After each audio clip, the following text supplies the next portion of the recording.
You're very welcome back. Our next guest is on a mission to encourage workplaces across the country to be more menopause aware. She hopes to shatter the menopause taboo in your workplace for good, for women to stop suffering in silence and to be heard. Ireland's first menopause coach, Catherine O'Keefe, joins us. Good morning and thank you so much for joining us on the show today. I suppose this topic has become more discussed over recent years, but it's still like almost under a cloud of secrecy, particularly when it comes to the workplace, and that's what you want to change. Yeah, I think, really, Elaine, my own personal journey, I was ambushed when I was 44 by perimenopause, and at the time in my workplace, nobody was talking about it. And, menopause has been a taboo forever in Ireland. So really my passion for the work that I do has been inspired by my own journey, and now I go into workplaces and it's really about educating and empowering people who are going through menopause, but also all the touch points, because we've got to remember it's not just about the person going through menopause. It can be their colleagues, their manager, their partners, who also need the awareness and the education around menopause. And we're making great progress, but we still have a lot of work to do. And, workplaces are an integral part of that, because yourself, menopause, it has no boundaries, so it doesn't stop. Yeah. It doesn't stop 9 to 5 when we go to work. So it really is crucial that employers are part of the conversation.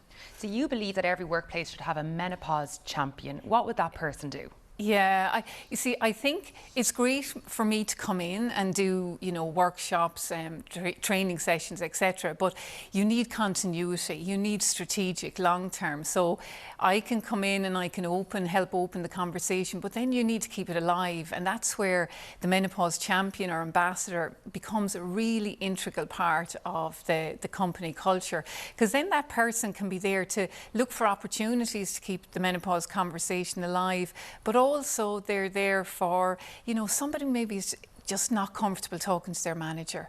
Maybe they're suffering a lot of anxiety and they just don't know where to go. They don't know where to get support.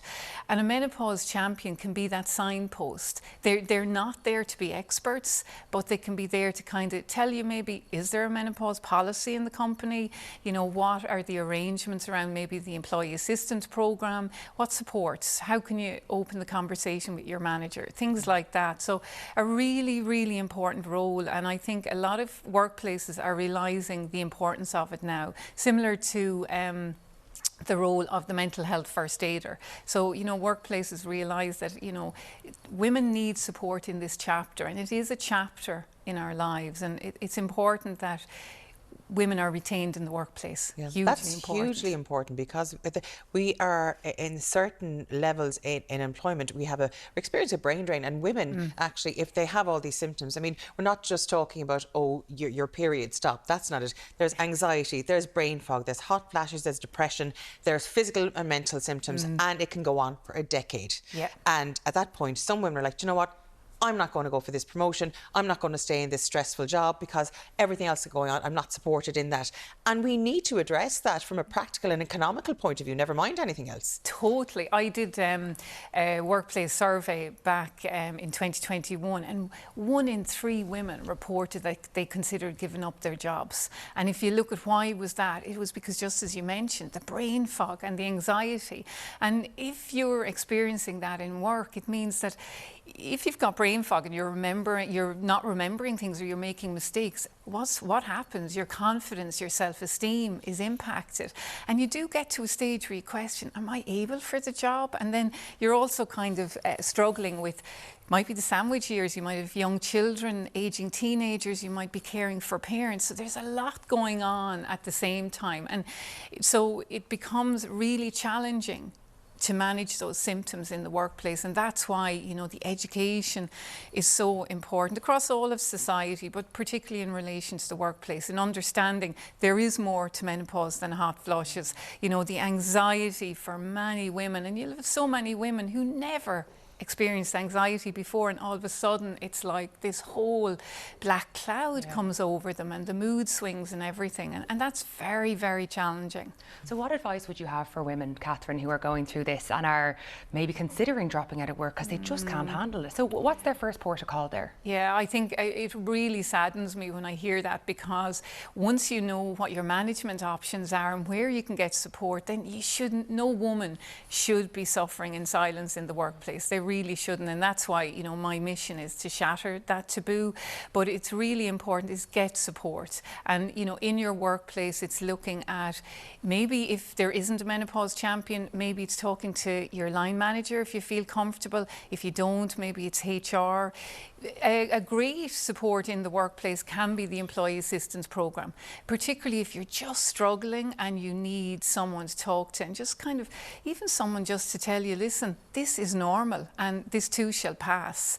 And then it's really about educating yourself in terms of what can you do to support your symptoms? You know, visiting your doctor, looking at where you can get complementary supports, whatever that is for you. But that education piece is crucial, because we need that. Every single person going through menopause needs support, and that's support in the workplace and outside as well. Like it or not, the taboo is still a little bit there. If you come to anything else, even if you're coming to a period, time of the month, she's gone bananas. And when it comes to menopause, she's going through the change of life, she's gone bananas. But that narrative is still there, and women as much as men can bandy it around quite a lot.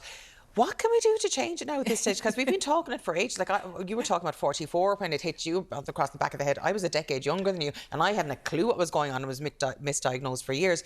Yeah. But it is still that whole thing. Sure, the hormones, women and the hormones, dismissing it. It is, and you know, sometimes look, I'm in a little bubble, and I think we're making progress. But I'm very grounded in that respect, and we have made progress. But we have a long way to go. We've a long way to go across all of society in terms of our medical support, in terms of the workplaces, and I think really, you know, also in terms of education, you know, for children in schools, it should be in the curriculum, the SPHE, that we start the education there, so it becomes a normal part of a conversation at home. And I think we're all part of that. It's like, you know, talking to our children about what we're experiencing, talking to our partners, normalising menopause. And we're not going to, it's been a taboo for, like as I said, forever. We're not going to change it overnight. Like this is going to take us decades. I do feel the next generation coming up, I think they will have a much better, more informed, empowered experience of menopause, and I think we are the generation that's kind of caused the ripples, and you know, the tide is turning. But you know, we do have a lot, we've a lot of work to do yet. Great, thanks so much, Catherine. I know we didn't get time to chat about it, but I know you have a podcast about this as well that the Women of Ireland can go and listen to as a tool if they're trying to go through the menopause. So thank you so much for coming in and chatting. Thank you. Right, up next, if you'd like more information, actually up next, see, this is my brain fog is hitting now. If you'd like more information from Catherine, you can check out wellnesswarrior.ie. Coming up, we're getting sustainable on the catwalk. We're back in just a few minutes.